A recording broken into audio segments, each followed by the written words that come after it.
Okay, so Sheila and I are decided to work on alienation, okay? Because it's something that you guys will deal with more often than what you will not, okay?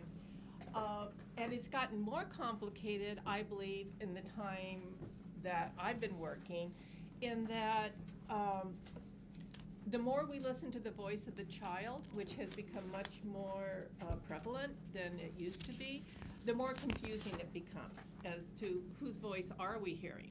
Are we really hearing what the kid needs or wants, or what's going on? Are we hearing what they're told? What are we hearing? So that's kind of the basis of how we started. Okay. So why families divorce sets the stage for custody issues. Now, we deal with the worst of the worst, everyone in here. We deal with the worst of the worst. There are, I don't know statistics, 50% of people that divorce actually just get divorced, and we never see them? At least, yeah. Okay, so what you need to know is when you guys get a minors council case, or Carol and I and Jane get a therapy case, things have not gone well. Most often we're looking at families that have probably personality disorders, but there's reasons why people get a divorce, and that usually affects how the case goes. So they divorce because there's been physical and psychological abuse. Psychological abuse is coercive control. Physical abuse. Some people are just incompatible, and they figure it out at some point that they just don't like living together. They can't do it. Maybe they're not great people. Maybe no one's awful, but they're just two very different people. Addiction issues are huge. Infidelity, and this one's always fun because if someone stepped out on someone else, usually by the time they get to court, they're going to get back at that person, and they're going to do it through the kids, and that's where you guys are going to come in. And then there's mental and physical illness. Some of our parents have mental disabilities or physical illness that impacts their ability to take care of the kid. Okay. So here's what everyone needs to remember. Mother and father cannot get along. Don't forget it. They're not, like when the judge says go out to the conference room and work this out. I get it, but it's probably not going to work. Because if these people could do that, we wouldn't be seeing them. It's that simple. But that's at the core of every single case. Mom and dad don't get along. Yeah. And now we're going to tell you about these 5 things that create the dynamic that brings them to us. Number 1, infidelity. Lord. Either side, I want revenge. I want revenge. This is not about the law. This is not about, I want revenge because especially because they brought you, a boyfriend to court today. You got a new boyfriend, and so therefore, I'm going to make your life a living hell. I see that all the time. When I hear that story, I tell them immediately, you're fired. I don't do revenge. Number 2, coercive control or physical abuse. Happens, we see it all the time. And guess what? That dynamic of power will still be at play. Maybe if they're physically separated, you're not going to get the physical abuse, but there'll be opportunities at exchanges and school events and stuff, right? Addiction, major, drugs, alcohol. Safety is an issue when people have addictions that they're not addressing. I don't have a problem drinking. I just drink every day, all day with my buddies, but I never get drunk. I got no DUIs, right? That's the big one. I don't have And a DUI. I got control over my life here, so what are you talking about? Mental health issues, as Diana brought up, people have, and that's one of the reasons in the 730s, which sometimes I suggest because we can get to that mental health issue through a 730. We have psychological testing that's done to talk about people's personalities because whatever they represent to you is just part of it. And while I'm not saying psychological testing is the end of the line on mental health issues, it gives us some insight on who these people are. I remember once when I was doing 730s years ago, the people come in for their interviews, and so you can either take them at their word or not. And then the second level is the psychological testing. We're going to see if that psychological testing ties into what they're telling you. And number 3, we're going to get collateral informants. The teachers, the doctors, the family, the husbands, the spouses, and you put all that stuff together to figure out if what's driving this custody battle is a component of one or more of these factors. Very important. We see most of that in most of our cases. Well, and the other thing with why psychological testing, and we can't always do it, it's very expensive, but why it can be important because people will come to court or they come in to us, either therapists or 730 evaluators, you guys, and say, well, he's bipolar, she's this, she's that. And there's absolutely, that's their view, but there's no proof of it, and maybe they read that they're married to a narcissist. That's the big deal right now. No, they went online and read about narcissism and told you that's what he is. Yeah, and therefore. Take that to the judge. Yeah, take it to the judge. And so that's why the psychological testing can be really important, because we can't go in and say, well, we can describe, you guys can describe behavior, we can describe, but we can't diagnose this unless we have it. Yeah, Kim.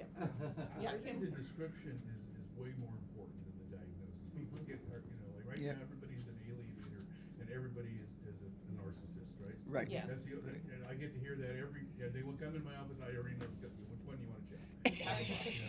So, the reality is, as I'm doing the psychological testing on all these people, I'm not there to diagnose them. Right. I'm just there to look at what the behaviors are and how do I take those behaviors Correct. and mold them into what's going to be best for the kids. True. Yeah. Okay. People get caught up in these labels because that's what social media wants to talk about, and we have to kind of disengage them from that a little bit because they all want to know what's the diagnosis, and I don't know. I don't do that. I didn't read that book. Yeah. Yeah, I didn't read that book. Good, Diane. Even though I do know what that is, but I'm not going to tell them. Yeah. Okay, so at the core of what the work you guys do, you're going to be looking at attachment issues in the family, the dynamics in the family. So a healthy, what we hope for is that at the top, the kids have a strong attachment to both parents, okay? That's where the kid wants to go see dad, wants to go see mom, and sometimes if they're older, they can oversee what the parents fighting, and they're like, no, they don't get along, but I'm okay on both places. We're seeing less and less of that, but nevertheless, that's what we hope for. Okay, so some of them have affinity to one parent, but they are attached to both. They're like, it's okay to go see dad, but I really like, mom's the one I talk to, and the mom's the one I explain things to. Okay, we're good with that. I mean, that's just, we all have strengths as parents. A lot of times that's gender-based, okay? Then you want to go down to the go ahead. aligned? Yes. Yeah, go ahead. So there's certain kids who are aligned with one parent. Contact continues with the other parent, but that alignment creates that dynamic that causes us lawyers, therapists, judges, to try and understand how these bonds occur and how those parents interact with those children and the children with their parents. So you can be aligned with one parent, continue contact with the other parent, and that can be problematic. And as we go down the list, we're obviously getting to a worse scenario. Obviously, the optimal is number 1, strong attachment to both parents. We're moving down that chain. And the last, Diane? We're down to justified rejection and alienation. Justified rejection is when there is a problem with that parent. They're overly rigid, they're addicted, they have mental illness, they're just terribly, sometimes I've dealt with families, one parent is just so totally chaotic. It's like just getting an appointment with them is a issue. It's like, so, and kids, especially teenagers, when they get up towards that age, they don't want to live with a parent that they can't count on. They're just like, I'm done with that, okay? So there are justified rejections, okay? But then we're on the other side is alienation, where, we got 2 parents that are just fine, but one parent, what I see more often than not is when the alienation has occurred, and you guys were talking about it earlier, is we have one home where the kid can do whatever the heck they want to do. And I will tell you from the beginning, that home will always win. And that parent may or may not be doing it because it may just be really poor parenting on their part, or it may be on purpose.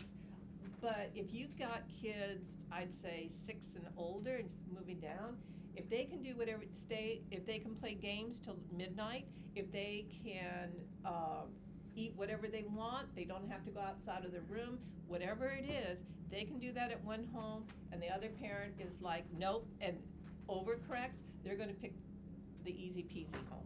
Kim? It's because that parent is only interested in winning. They're not interested in what's in the best interest of the child. Correct. Right. Yes. Yeah, absolutely. That is. Or they honestly don't know because they were raised like that. Or Yeah. they have a They don't little run into conflict. too many of that stupid, but I mean, not, Well, I think most of them are so invested in the fight Yeah, Right. that it's all about winning. that, and I think we also see parents that just don't want the conflict in their own home, and they just back down. Well, yeah, you can stay up for 12 because there's going to be an argument. Right. They don't like arguments. They can't handle arguments. there is a wonderful book that I would encourage all of you to read. It's called The Anxious Generation. It's by, the last name is H-A-I-D-T. It explains so well how our society has moved, has changed, how cell phones and social media, not computer work, but social media, and makes a really good distinction between that, how that's affected kids. And why, and it's actually the research that's being used a lot to take phones out of the schools. It's his research, quite a bit of it. He's a very good researcher in that he doesn't cherry pick. He actually just gives the research, both sides, which is helpful, because so many times when people have a point, they cherry pick, and it's not helpful. But I would encourage all of you to read that book, because that helps you understand why the home where the parent says, oh, that's fine, they have friends online. As a therapist, I explain to kids, you do not have friends online. You have people online that you enjoy talking to. They are not your friends. How many times have you played out in the yard with them? How many times have you done anything? How do you know what they're saying is actually true? Yeah, Right. yeah. Oh, well, yeah, talk to a teenager, oh, that, But, and the other part of that is that the parents are not dealing with is when kids don't interact this way with people all the time, they lose the skills of how to interact in reality. And so they become the kids. I had a kid, she lived in her room, period. It was just fine with mom. Dad was not gonna allow it. Well, you know where that one went. Okay, go ahead, Sheila. So before they come to us, before divorce happens, we have these existing dynamics within families. And most of us probably grew up in similar situations where mom was the primary parent at home, school, bathing, events. Dad was the worker. I grew up in that kind of a family. My dad worked 2 jobs. My mother was a stay-at-home mom. So you start with those dynamics that are part of a relationship. Then we get into, and in those situations, kids have preferred parents. Who's around all the time? Mom. Rarely see dad. One of the things my father did that I remember forever, he died in his early 40s. I was maybe 10. But during the summers, when he wasn't working as much, he had a pickup truck. And he'd get all the kids in the neighborhood, put them in the back of the pickup truck, which is illegal to do today, right? And take us down to the nearest Dairy Queen and buy everybody some ice cream, right? He had buddies that he hung out with. Guys would go to the bars with their friends and buddies, watch the games. My father and his buddies his friends would buy a quart of beer and sit on the front porch at our house, and that's where they visited, right? So we all grew up with these dynamics that then ultimately start to create how this divorce thing works. Preferred parents. The parent may be preferred because of shared interests. It's not uncommon. Mom may enjoy some sport or activity. Dad, I'll use football and kids and boys. There's a shared interest there. Spends more time with one or the other parent. Typical. Mom's a stay-at-home mom or works part-time. Dad works full-time. He's traveling. He's rarely around. And when he is, he's not available because he's tired. You want to be bothered? Leave me alone. A parent can be preferred because their personalities work better. Some kids can just, meld with their parents. I mean, they see things in a certain way. I had a kind of a strict mom who, by the way, lived to be 101. So I had a lot of experience with her, but she had this personality that most of it rubbed off on me in all the years that I spent with her. And that's the working with people and giving back to the community and helping out and being kind and generous and all those things. And so that personality of that child may be that of the mom or the dad, but that's how they become preferred because they have things in common. They enjoy interests. They enjoy talking, spending time together. And finally, maybe related to gender, as I gave the example with sports. Sometimes, the boys want to play football, the dads want their sons to play football, baseball, t-ball, you name the sports. And so they kind of become preferred for that reason. And so all of those things drive the dynamics in a custody case. And the default in most cases, we know the law says you can't just pick mom because she's the mom. Mm-hmm. But those dynamics are very important. Because if dad is absent, not because by choice, it's because of circumstances. And sometimes it's Right. mom. Right. I'm working with a family right now where both parents are doctors. Yep. Okay. But one doctor has a 8 to 5, so to speak, schedule. The Mhm. other one is a neurosurgeon, so they're on call all Right. the time. Yes. They have to go out and do surgeries, at 1 in the morning and stuff. Circumstantial. Right. And I just wanted to point out one final thing before we go to the next slide, and that is that we all make choices in life, right? Two people meet, they get married. What becomes important in that relationship will then ultimately either divide or put these folks together. Because what happens is we have bills to pay. So everybody goes out, you got obligations, so you got to work, right? You got to work. I see families who wait till later in life to have kids to develop their own personalities and their, how they want to manage their families. Because once you get to that dynamic where you're the worker guy, you get up every day, you go to work Monday through Friday, sometimes through Saturdays. You're spending 8, 10, 12 hours a day. That's what you do. And it's a choice that we all make because, and I've shared this with some folks, but the only reason I don't have children, I've never had a child that this body brought to this world, was because I chose a profession.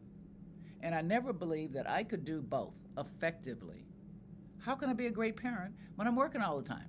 Where in the hell am I? What am I? I got the money to hire the au pairs and the nannies, as some of our people do. And who's raising our kids? The au pairs and the nannies. So I made a conscious choice that children were not on my agenda because I would have to give up a career. I wanted a career because my mother did not.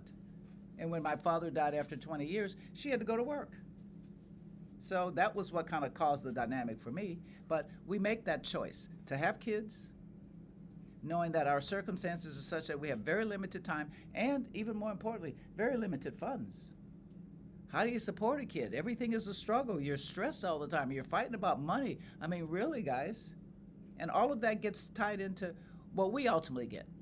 It's already there, right? We just get it once we get to divorce and start fighting about custody. Okay. More on family dynamics, Diane. More. There's more. Okay. Abuse, really interesting, and I think we have some more going this afternoon on this, but it affects children differently. Sometimes one of the children will identify with the abuser and become abusive themselves, or standing. Some will side with the abuser because they're afraid, and then some will reject the abuser. Okay, so you can't count on, you have to get to know your client. You got to know what's going on there, because it's just interesting. And within the family, one sibling may be okay with it. One sibling is, like I said, scared to death, and the other one is just adamant one way or the other. Siblings don't all react the same way. Okay. And I think one of the things that you guys will really need to look at when you have siblings is most often, and Carol, you may want to chime in on this, or Kim, there is a lead sibling. And Mhm. whatever they think, they're gonna pressure the other kids. It's usually the oldest, not always. I mean, I've seen it where it's the other way around. It's usually the oldest, and they will get their siblings to say things that they want them to say that may or may not be true.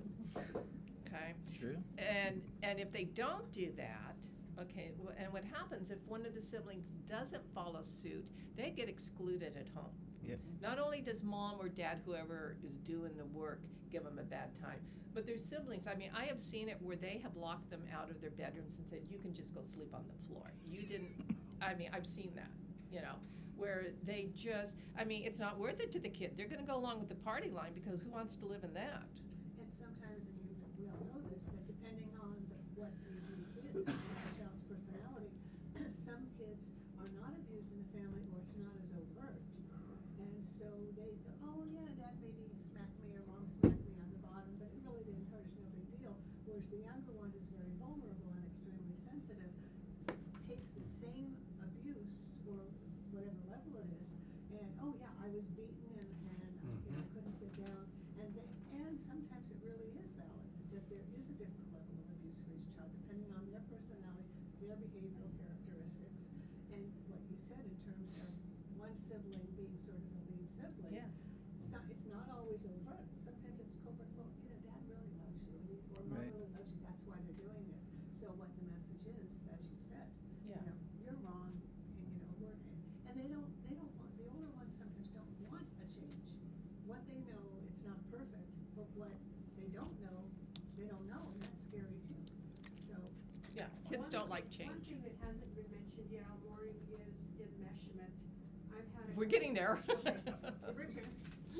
Yeah. So I wanted to give a shout out to Dr. Kim Sheeran for this reason. Remember, we're talking about family dynamics?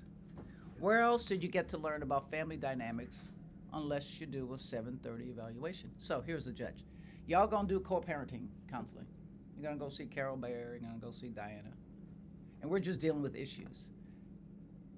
I have seen, not necessarily that I agree with all of the conclusions of 730s, but you, for the first time, you get a deep dive into that person's past. They were born here. Here's their educational level. Here's the dramas that they experience in life. Here are the issues that bring us to where we are. None of us really get to see that. We write a declaration for our client. He's a jerk, came home late, smacked me, didn't talk to the kid, right? That family dynamic is so critical because it all stems from that. And then we just kind of take it forward into our marriages, into raising kids, right? Into whatever careers we pick. More on family dynamics. Huge topic, and it came up in that context, Kim, because we don't know that. We know as therapists and as lawyers what the client tells you to get that RFO file and get primary custody of that kid. A child may feel they need to take care of a parent or their siblings. Enmeshment. That is so important. When kids feel that they got to be the parent because the parent has health issues, mental health issues, alcohol issues, you name it, they're standing in. I got this 13, 14-year-old being the parent because the parent ain't around. Kim? Or the parent is very good at playing the victim. Correct. Yeah. And that happens. Illness or disability of a parent. How bad do you feel about that parent who has a disability?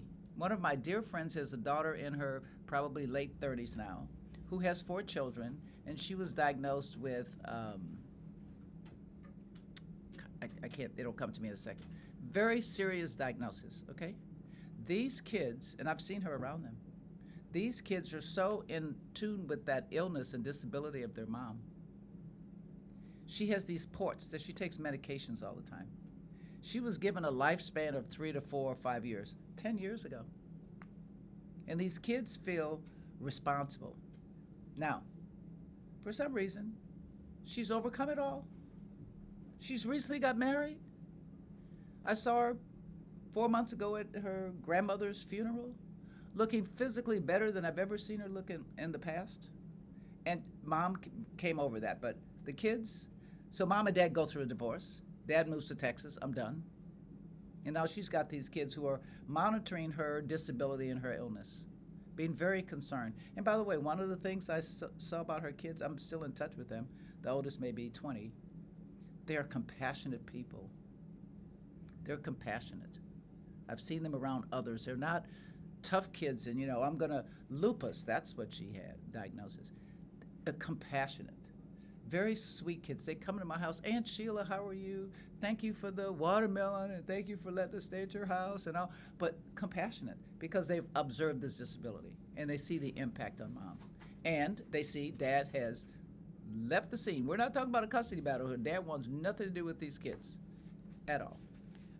And the flip, you were probably good, on with kids, there are some good things, but the other thing is they don't learn to put themselves first. They don't, it's very hard for them to say, I want to go away to college because they feel they need to stay there with mom. Or I want to be on football and, well, that's gonna make mom or dad have to get up to get me to practice, so I'm not gonna do that. So it's a you don't say to a kid, well, who cares about your parents? You want them to care. But it's also a juggling if hopefully they can learn that their needs are important as well as the parents' needs. Is that I don't wanna go back to grad school theory, because that was a long time ago, but and I know therapists know this. There's, Salvador Minuchin has a wonderful model of enrichment, and you can probably look it up. I can try to find it also and send it to you guys. And it's so simple, but it's just like a little circle, and it shows 3 little dimensions, and it's the couple, the parents, and the children. And that enmeshment occurs when the children move up, and I just do it with an arrow, they start to move up into the parental role. Mm-hmm. And it's so simple, and parents get it, so sometimes simpler is better. Yeah. Okay, and I just want to tell a good story about how that enmeshment can work.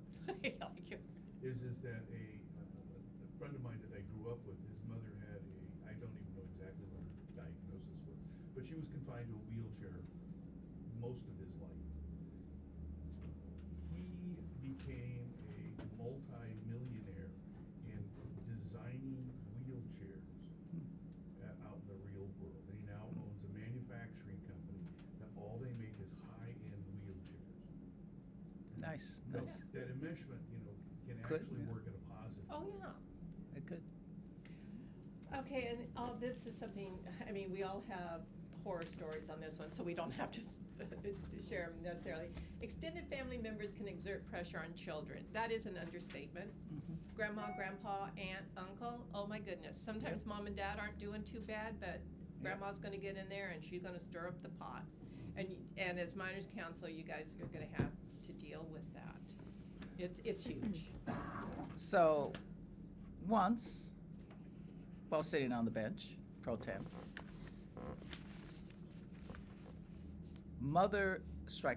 father's mother wrote a declaration in support of the wife.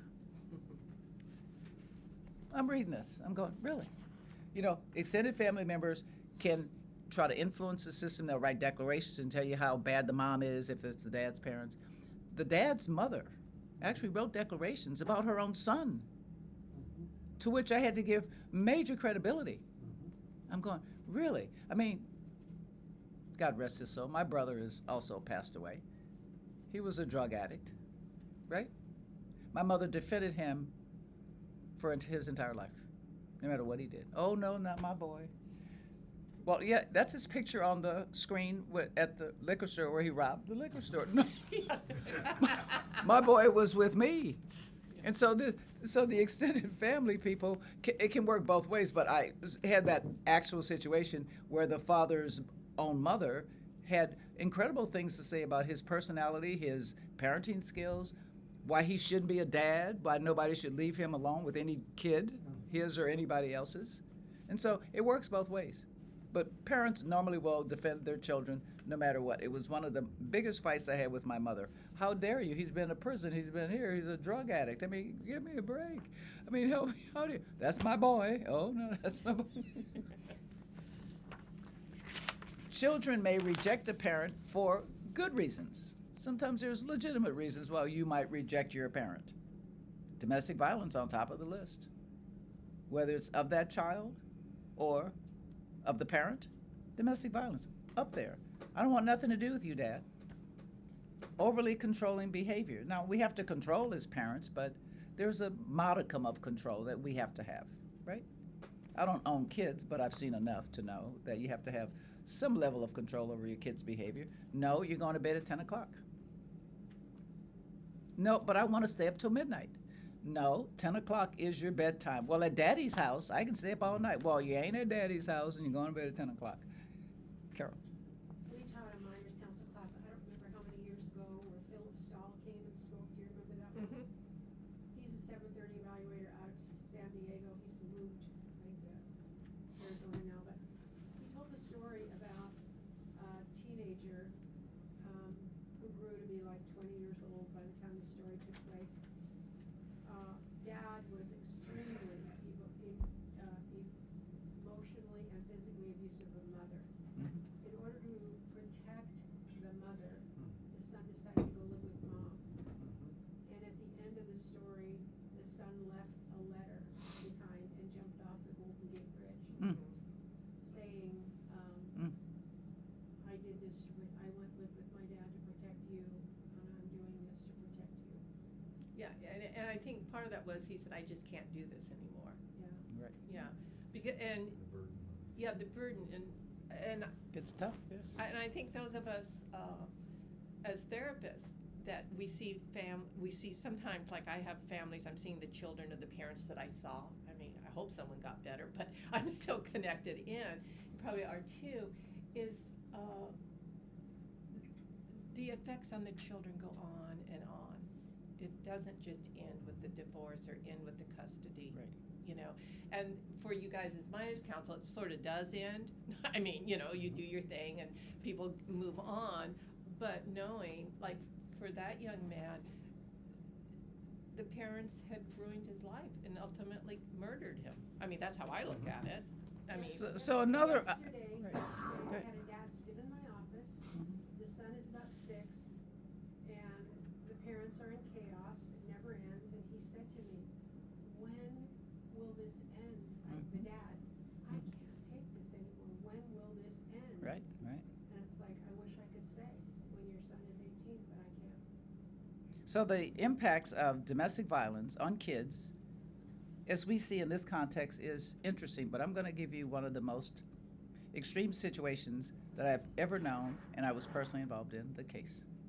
Stepdad, problematic, fighting with bio dad, fighting with mom, kid 5 or 6 or 7, years of battles. Mom and stepdad have this caustic relationship. I won't use the terms manipulative and all those things, but I observed them for years. The kid then turns 16 or 17. Stepdad and mom are at their usual fighting. They're in the kitchen. Stepdad reaches over mom to grab her to do something physical, which there was a history of. And the 17-year-old kid pulled out the butcher knife, stabbed the stepfather, and he died on the spot. And I was on there. I know you were. so was No I. criminal charges were filed against this kid. I talked to the mom a few weeks ago. She's now moved to Texas.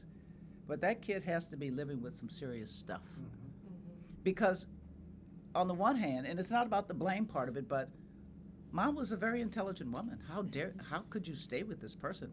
We're not here to describe that, but she did. And over years, the kid was maybe 5 or 6 when stepdad came into the picture. So over 10 or 12 years, he's experiencing this stuff from stepdad to his own mother. Probably not deserved. Well, the dad was extremely abusive. too. I know, I was just I gonna know. say dad was I know, a nightmare. but this kid had issues, and he was pulling his hair out, and he had all this stuff. Carol was, I mean, everybody was involved in this case.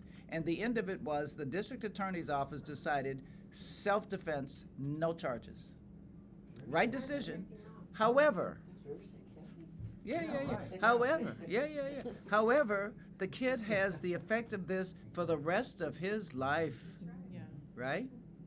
He's now, by the way, back with his biological father. Is he? Boom.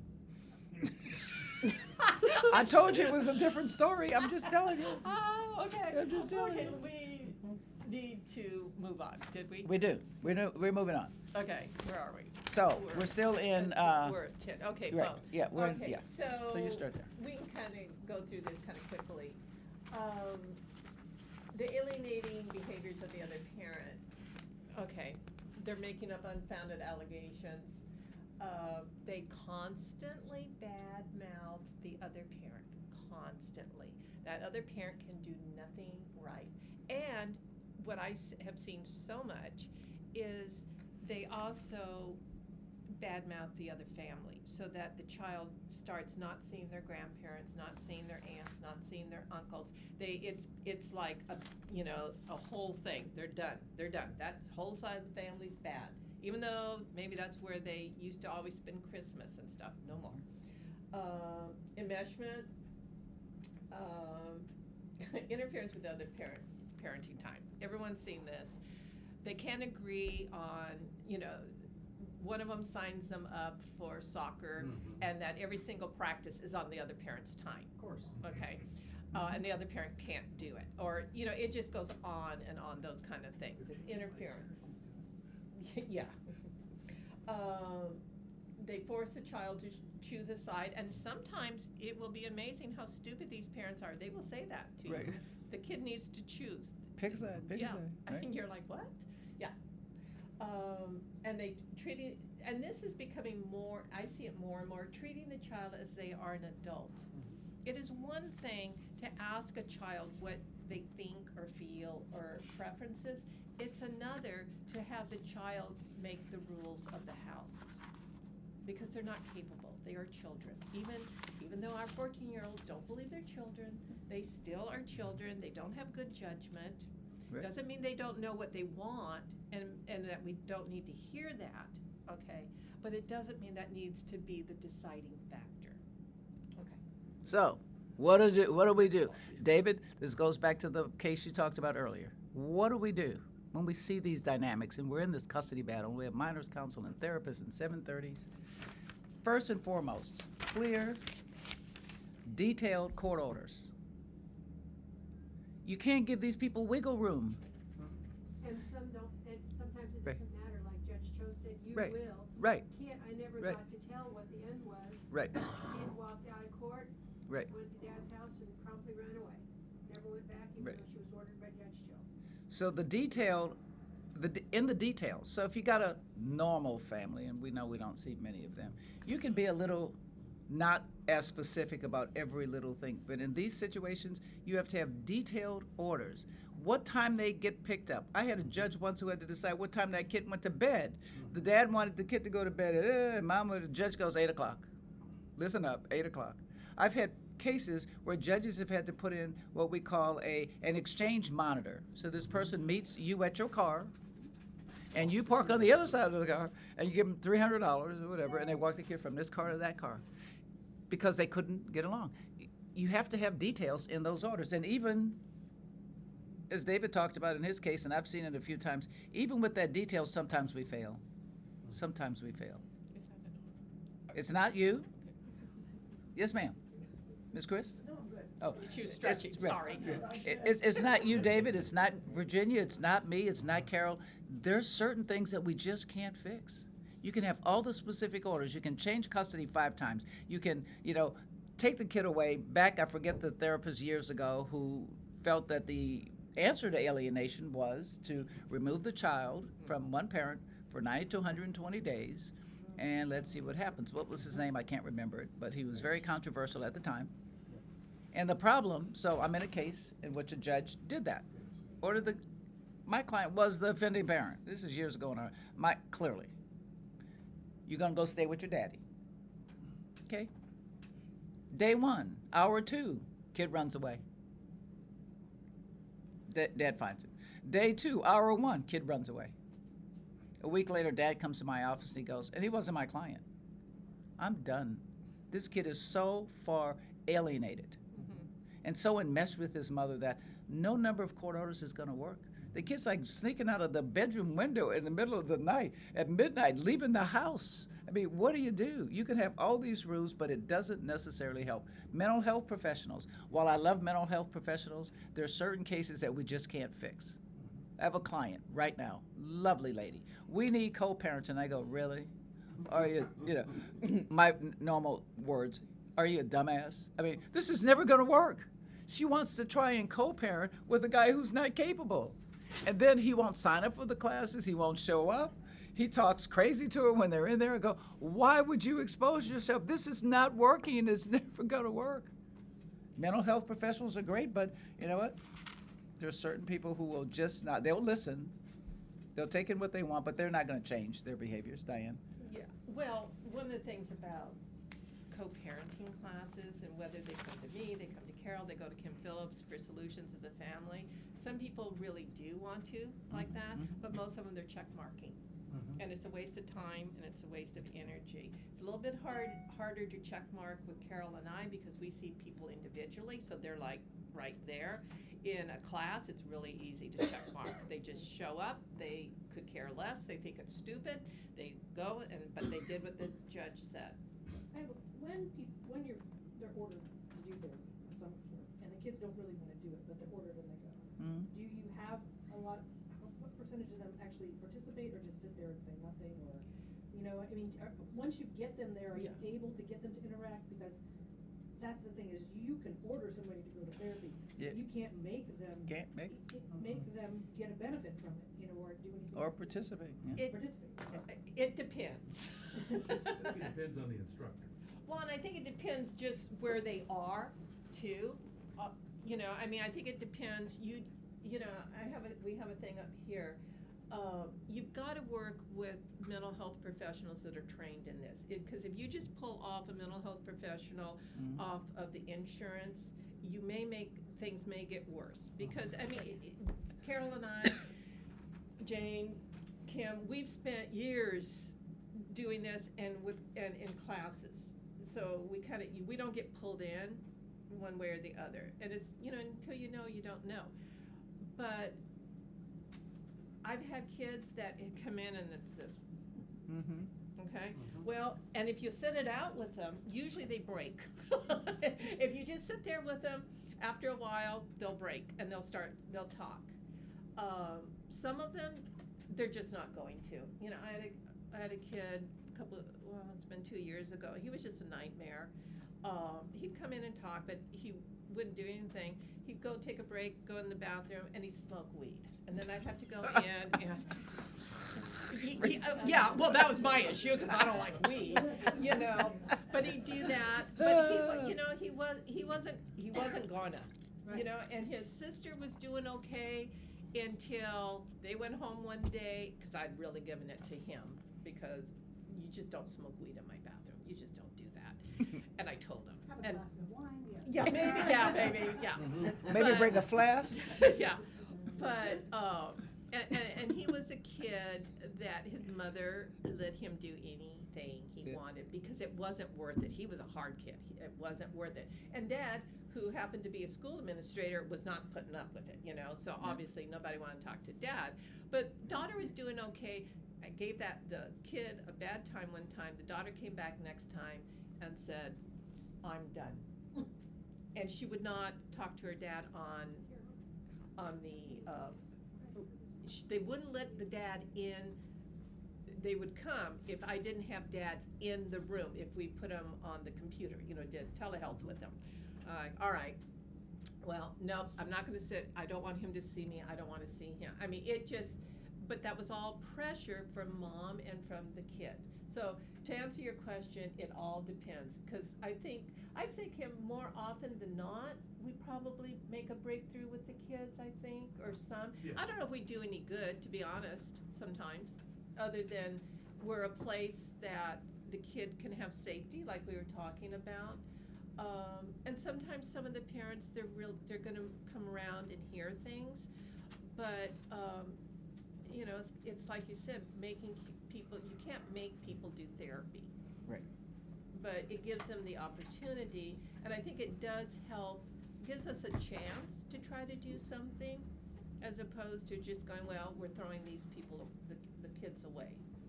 There was a psychologist, I'm sure she's not around anymore, her name was Judith Wallerstein, Yeah. and she wrote a brief. Is she still around? I don't know, but she was. This was late Years 70s, ago. 80s, a long time ago. So she writes an amicus brief to the Supreme Court regarding custody and stuff. And she had done a longitudinal study to follow these kids for 20 years and reported her findings. And generally, here's what she said. These kids, who are the product of these broken homes and broken families and broken people, become drug addicts, alcoholics, school dropouts, pregnant teens, doing drugs, committing crimes. 90% of those kids turn out to be that way. When I was doing, in many of my minors counsel cases, as I'm talking to the parents, I go, and I'll share that story with them generally. Here's what's happening with this dynamic in your family to your kids. Because your daughter's going to be 14 and get pregnant. And they're going to be smoking pot and not going to school. All the bad things, David, that you saw in your case, the parents don't get that constant fighting is the reason behind these dysfunctions in their situations. And I think that It's may be difficult. the place where therapy becomes helpful if, as therapists, we can intervene with the parents. Right. And you have to. Yeah. One quick thing, one of the things that I tried, I think it's similar, because I know we run a tight ship. It may come across as, easygoing, nice and sweet, and we are, but Diana runs a very tight ship. Yes. I know that, so do I with parents. I'm kind of always polite, but one of the things I often ask them, especially when it's just co-parenting, can you tell me what you learned today? Can you give me feedback on what we just discussed, and especially if it's something about structure, and even in the non-conflict cases. But you get them to really think about it. It's almost like you're the teacher, and in a sense, we are. We are. We are It is teaching. psychoeducational, and so that's helpful too. And as minors counsel, you certainly can do that. Virginia. It just made me think about this. There's a family code section that went into effect July 1st, where if you've got a child who's 14 or older and you think that they like, I have a child right now who really wants counseling. I'm just getting it for her. And I'm not, I don't care if parents, so that'd be interesting to talk about that. It just went into effect July 1, but and sometimes if you have a special relationship with the child and that the fighting just continues, not to the point where you think they're gonna be an alcoholic or a drug addict, but they've just been living in this for like 10 years and they want counseling, I think that's something you Well, really but see, wanna that's do. when they want it. The Yes. kid wants Correct. it. It's Yes, different right. than being told. No, that's right. No, that's that one. If they want it. Yeah. That doesn't necessarily that the parents totally agree about it or who it should be. Yeah, Right, yeah, right, right. exactly. Most of the time, if the judge has to tell a kid, you're gonna do thus and so, they're not going to. Right. Where I was talking about a while ago about specific orders, I'm talking about where the parent is being recalcitrant. Correct. You know, but you have no teeth. There's nothing you can do to the kid. Yeah. Right. you Well, know. and there's nothing we can do. That's right. You There's know, nothing I mean. the court can do, there's nothing minors counsel can do, there's nothing the Nothing. psychologist can do, the therapist, anybody. Yeah. I mean, other than, taking away the phone, doing things like that, is at least, some Mhm. compliance that, you can try those things. You can try those things, but it's gonna take the parents to back you up to do that. Correct. Parents. Yeah. Parents. Both of them. Both of them. Yeah, and they do need to do that, but, we've moved into a little bit different era. I've noticed with kids where kids at school can get away with an awful lot. And so authority in general has gone down. I mean, I've got two kids that walk into class and tell their teachers to F off, and then nothing happens to them. Watch how people behave in court. Right, right. It's totally different now than it was 25 years ago when I first went on the bench. Totally different. Yeah, so there is an issue, and like you bring up, is our children going to respect authority or recognize it as something for them? And we're moving farther down to, no, they're not. Mm-hmm. Because there's not the structure to support that. And that goes back to family dynamics. Parents don't See, respect it. because Yeah. if the parents don't respect the laws, the rules, etc., why do I need to? Right. And then we move into the divorce realm, and the kid still sees that dynamic, right? So I don't have to follow stuff.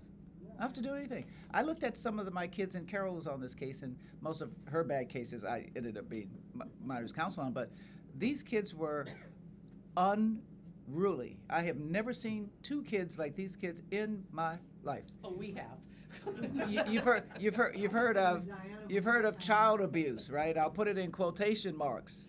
I wanted to use child abuse. These kids. So we go out to lunch one day, and I say to the kids, "I'm coming to your house to pick you up and be ready to go." 11 o'clock. I get there. They're lounging around. Excuse me. Dad said, "I told you to take a shower last night. Sheila was coming at 11. We're going to lunch." They didn't move, so I don't have kids, and whatever. I said to the kids, I go, "You got 15 minutes to take a shower and be outside. I'm just telling you. Dad, let's go." So we go outside. 16 minutes later, here they come. Hair dripping, right? They get in the car. We go to lunch. We sit at the restaurant, pizza place, which I knew they liked. An hour and a half. Never said a word to Dad. We leave the restaurant. We're walking back to the car. It's some sporting event in downtown Palm Springs, and lots of people, lots of cars. So the two kids are walking, teenagers, ahead of us, and I'm saying, slow down, because I lost eye contact with them because there's so many people on the street. It was a Tour de Palm Springs bicycle race. Hundreds of people on the streets. They keep walking, they keep walking. They knew where the car was parked. Dad and I meet them at the car. And I said to the boy, "Hello? Did you hear me?" And he says something. Then he says, I said, "I asked you to slow down because safety issue. I don't want you to get involved. There's crazy people, all kinds of stuff." And you know what the kid said to me? "You need to walk faster." And that's when I almost kicked into child abuse. Almost.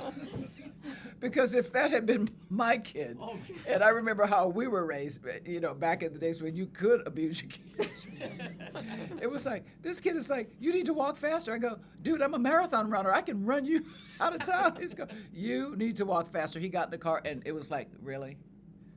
And they were totally disrespectful to their father. Mom doesn't do anything to fix it. She pretends like, it's their deal. I was at the house recently before I went to vacation this summer. Same stuff. Now the kid goes into her room, the girl, she won't come out. I said, "Well, just let her stay in there. If she wants food, she'll eventually come out." And he's getting along great with the boy now. I mean, it's a crazy dynamic.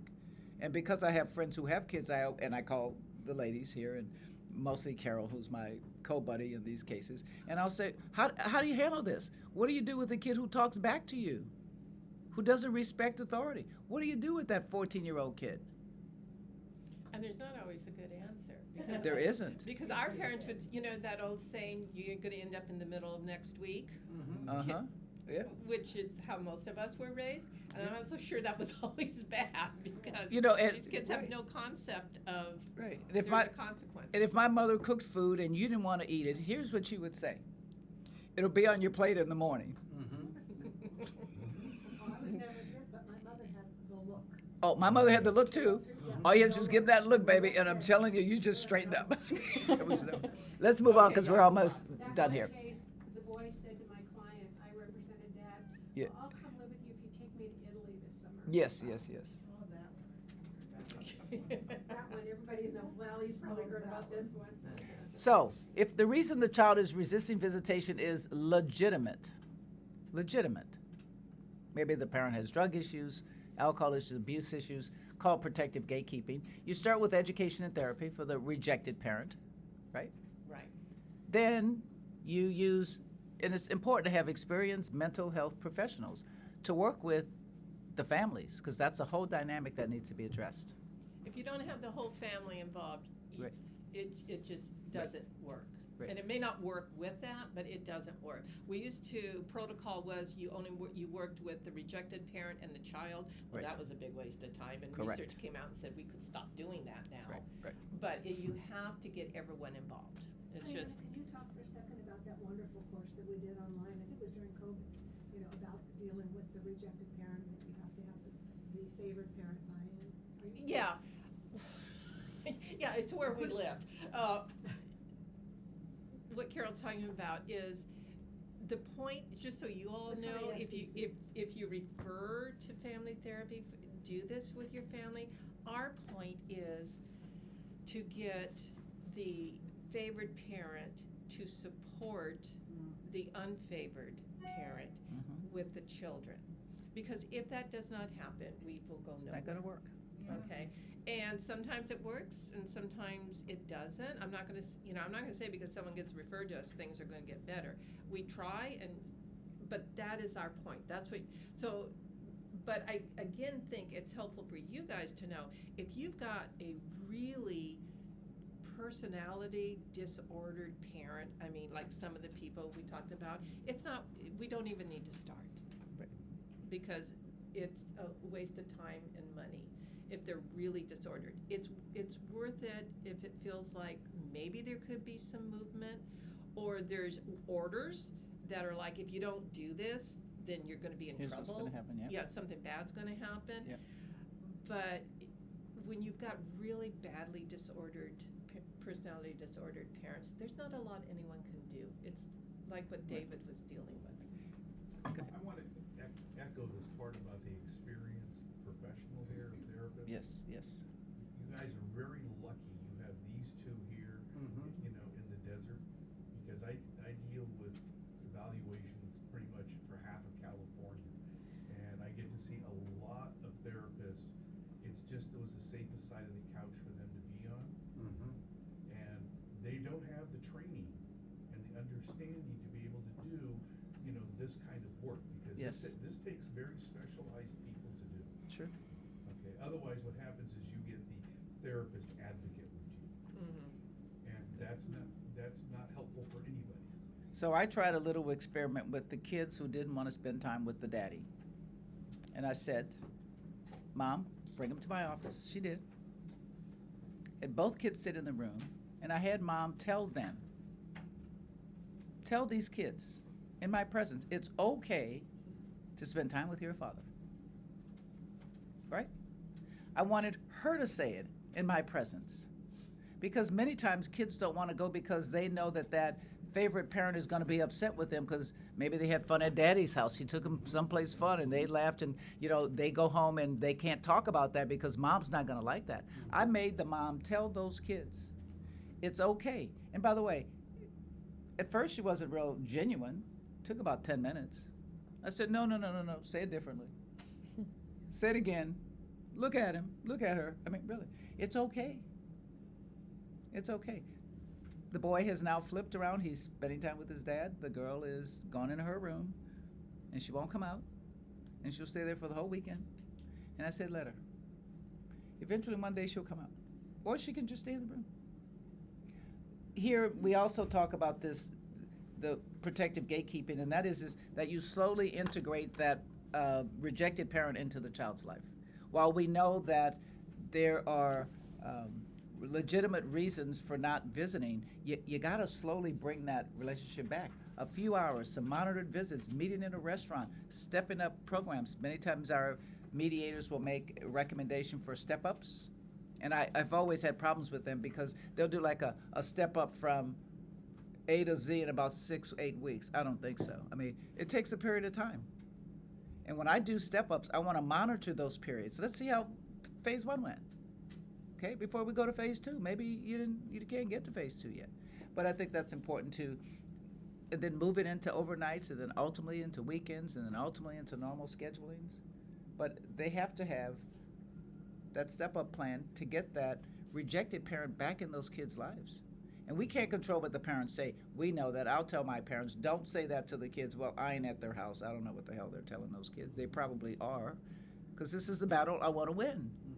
I want to win the kids. I want to get support, right? I want you to be the guy who's the bad guy because you left me. Dad files divorce because mom would let him see the kids when they separated. What else was he supposed to do? File for divorce and file an RFO. Oh, Dad filed this divorce? Well, guess why he did? Excuse me. That part never gets talked about. If alienation is suspected, we have a totally different protocol here, right? It's Right. called restrictive. Diana, you want to take that one? Sure.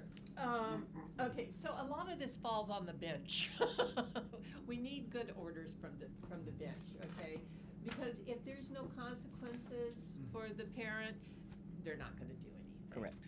Okay, they don't care. You have to make them care. Yeah, Joe. Which is one of the reasons that I said, you have to make the order so specific, but you may have to bring, as minors counsel, you may have to bring an RFO for sanctions. Correct.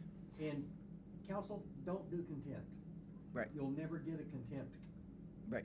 You True. will nail them on 177.5 sanctions. Correct. And I think it's CCP up to $1,500 Up- per violation. CCP 177.5. 177.5. 1,500, I Sanctions believe. up to $1,500 for Every every valid- failure to comply with a court order. Correct. Without good cause or substantial justification. Correct. Give them 25 specific orders and nail them for. By the failure to way- comply with 24 of them. By the way, Dale, if I'm correct, the money goes to the court, not to the parent. Money goes True. to court, it doesn't True. go to the parents, Right. but, you know. Doesn't and it matter, doesn't- okay. And it doesn't go to minors counsel, unfortunately. That's okay. Wouldn't that But- be a nice idea? Yeah, but what you really That's okay. want is, you want compliance. Exactly. That's Whatever what it you takes. want, Whatever it compliance. takes. Yeah. I agree. Well, and I think without those kind of things, you're not gonna get Yeah. compliance, You gotta follow through, you gotta go for the sanctions. You got to. Okay. I think we got about 5 minutes left. so Okay, we let's all got that, okay. Wrap this. This just kind of outlines the regular, you can read it. It's, we start with working with both the kids and the parents individually. We work it down to supervised visitation, then we work it to visitation, sometimes with a supervisor, a court monitor, as opposed to a therapist. This is important. Even when you have a parent that you know is not a danger, but they are the recipients of allegations, keep the supervisor. Mhm. It's for their protection, and I always talk to my parents about that, because they'll be, like, why did Yeah. you say that, or why does the judge, and I'm like, it's for your protection. Yep. We know you're okay, but we need someone with eyes on that will say you're okay, because I can guarantee you, we have 6 months worth of mom or dad saying blah, blah, blah. Why do you think that's gonna change? Yeah. Okay, so that's why it's important. The thing that comes into this, that's really difficult, is a lot of people don't have enough money to do this. Yes. I don't know who knows what court monitors are the cost for court The monitors? professionals? Yeah, the professionals, what Don't are know. they? 40 to 150 an hour. 40 to 150 per hour. Who can afford that, right? See, and that's really hard, because usually by the time we've moved out to professional court monitors, it's for half day Right. Thank you, and, Coach. and stuff, so who can, so that's really difficult. As therapists, we're 140 an hour, okay? And most of us cannot move out because we have our caseload, so we can't actually, I occasionally will do parks, or you go to, Right. Not anymore. not anymore. Same reason. Yeah. Yeah. So there are issues. My experience, and I think everyone else's experience, what sounds like common sense is, can we just find a family member or a friend who will be the supervisor that everyone agrees on? Well, that goes Yeah. nowhere. That doesn't work. That doesn't work. You can get them to agree. Yeah, you can't even No. get them to agree on who it is, so. It doesn't work. It just No. doesn't work. It just doesn't But I work. do, that's just something I don't have an answer to, but it's stuff to think about, okay? Because sometimes I think, like we have talked about, and I know we're finishing up here, is, sometimes the parent just has to go, this isn't working, especially when they've remarried and they have a family and things are working, and this just keeps their life upside down. Sometimes the best thing for a parent will be to say, you know what, I'll be there as much as I can, I'll try to keep in touch, but I can't keep doing this. Good news is, after they grow up and they get out of the home, very often they will reconnect with that parent. And that's the whole If the point. parent walks away. And that, True. That's true. Mhm. I've seen that happen. I always tell them to Yeah. write. Mhm. yeah, yeah. There are certain times that you write a letter pretending that Yep. you're never gonna hear from it. Right, right. It's amazing how many of those kids save those letters. Yeah, yeah, I know, you told me about one of yours, Mhm. yeah. So, so sometimes, why don't we flip? Yeah. Oh, That's the next one. okay. So that, we're still getting into that, how do we make this schedule work? So now it's telling us, now we go steps to 2 hours unsupervised, then you go to 4 hours unsupervised in a public place, right? Right. to a full day before an overnight attempt. And then, don't schedule it. that's This- important. Yeah, this is like, put a big star there. Right. Don't schedule a supervised visitation over something that's important to the kids, so they have to give that up to go to the supervised visitation. The Right. favored parent will manipulate that if they can. Yes, they And will. sometimes it's just a circumstance thing, you know, it's like Saturday and the parent says it's my, you know, that's when I can do it, and the kid's got a big game, or the big thing is a birthday party for little kids. Right. Okay, and they're not gonna take the parent that they don't like to the birthday party, Correct. okay? So, but if you schedule it over, the kid's mad already, and understandably, because his parents can't get along. And don't make the appointment for us or Right. minors council Right. at that special time. Yeah, And all of those things are important, and it just goes against the spirit of what we're trying to accomplish here. Oh, now I can't go to my birthday party for my friend, so I don't like you, Daddy. And we've Right. just moved back 3 steps. It's just, Or Diana. right, it's just not Okay. acceptable. I had a client who, daughters were teenagers, and mom decided to move to another state. With no notice, just moved. Anyway. I'm so sorry. Dad's 15. I mean, the kid's 15 and 16. You know what I said to my client? By the time we go through a 7:30 and all this other stuff, the kids are gonna be 18 plus. They can give their preference. Walk away. He thought about it. He did. Kids graduated from high school. Hey, Daddy, I'm about to go to college. Can you come with us? I mean, it was mom who was the problem. And I said, you're gonna spend $50,000 at a minimum, gone through this whole process, and by the time we're all to the end, your kids are gonna be upset with you, and you will not have a relationship with them anyway. These kids reconnected naturally because they knew it was mom who was keeping them away. That wasn't okay. Anyway, we're wrapping up here, guys. Yeah, we're wrapping up. If there are allegations of sexual abuse that have been found to be false, and I believe there's a code section, I haven't used it recently, but I think there's a code section that says if you bring up allegations of a sexual nature against a parent that proved to be unfounded, knowingly, right, then there's ramifications to that, right?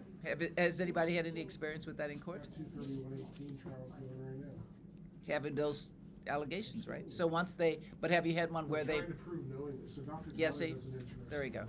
The way she sets it up is she has 6 alternative hypotheses. So, child was sexually abused, we know who did it. Child was sexually abused, we don't know who did it. Child was let's see. Child was not sexually abused, but the reporting was reasonable. Child was not sexually abused, but the reporting parent did so due to personal trauma, mental health issues, or distorted perception of reality. And the last option is child was not sexually abused, and the parent knowingly made those allegations. And so that's how she does it. Dr. Sheila and I just finished. Dr. Sheila was one that just resettled, by the way. But on the other congratulations on that. where he takes a different approach. Yep. And that was and that resulted in, without a trial, when the report was filed, an immediate suspension of mom's parenting time, and at least unsupervised. The child did get sent 1,000 miles to go live with my client. So it's like they're kind of different locations where these come out, but they are, and it really comes down to the evaluator and how much of a spine they have. is what True. comes down to it. True, because a lot of stuff is discretionary, and you make a Yeah. call different than anybody else. We have about 2 minutes, guys. Yeah. So, corporal punishment by the rejected parent, don't do it. By the way, you're already rejected. The last thing you need to do is try to discipline this kid, right? Right. I'm going to hit you. I'm going to beat you. I'm going to make you do chores at my house. Don't do it. Well, and that's a huge thing for them, because Right. usually what we have is an overly permissive parent, and then we have the rejected parent. And the rejected parent drives him nuts. It's like, well, or her. It's usually dad, though, I will say, usually. But, so it's like, well, someone's got to teach this child responsibility, and that's I've got to do it because mom's not going to do it. It doesn't work. I mean, I don't disagree, but if you're the rejected parent and the kid comes over and he's at your house for 1 day a week and you say you got to go pick up the dog poop because you need to learn to be responsible, it's not gonna work. And this is such a common dynamic. It is because so common. The alienated one gets so angry and Yeah, so, yeah. so they project the other parent onto their kids. They just use the completely wrong, they should go to Disneyland every time.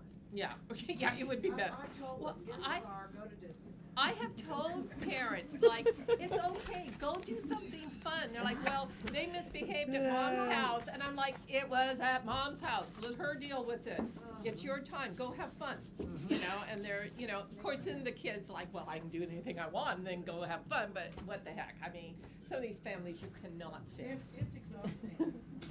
Multiple The parent siblings. sometimes also feels that they have to be that balance to bring in some discipline. Well, that's it, that's what I mean, they're like, That's it. yeah, and, yeah, I don't disagree with that, except it, Not you. it's, yeah, it doesn't work, yeah. Multiple siblings. We talked about that earlier. Sometimes we Yeah. need to have separate counsel for the kids. Sometimes, obviously, one is gonna be the more, controlling, for lack of a better term, of the multiple siblings. And they will want the younger siblings to follow order, or maybe they get in trouble because they use those same dynamics, you know, that the parents have. Yeah. You're in trouble because you didn't follow what I think you should do, which is let's not see dad. I want to see dad. No, you shouldn't.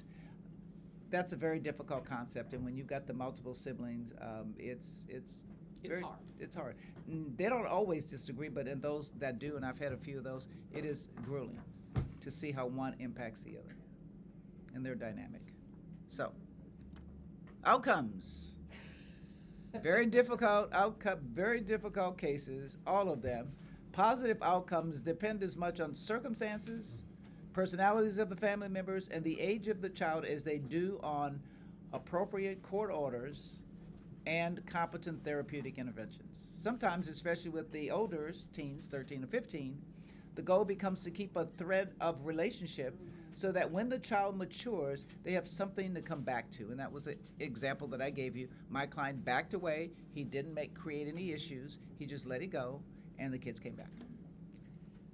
Thank you, guys. Thank you all, That hope was it good. was helpful. Yep. Thank you. Very nice. It looks like food is Lunch here. has arrived, so everybody come over And and Sandy's arrived. Our next perfect presenter. timing. Oh, good. Should, So, I'll do you take care of- guys wanna, come on up and get organized and we'll Yes. pass food Do out? we have a Okay. PowerPoint for the next one? Do we have PowerPoint? Yeah, we do, yeah. Okay. It's, Did you send it in? I did. Okay, so it's in the file. It's in Dropbox. What's wrong with your hand? Just tendinitis. Oh.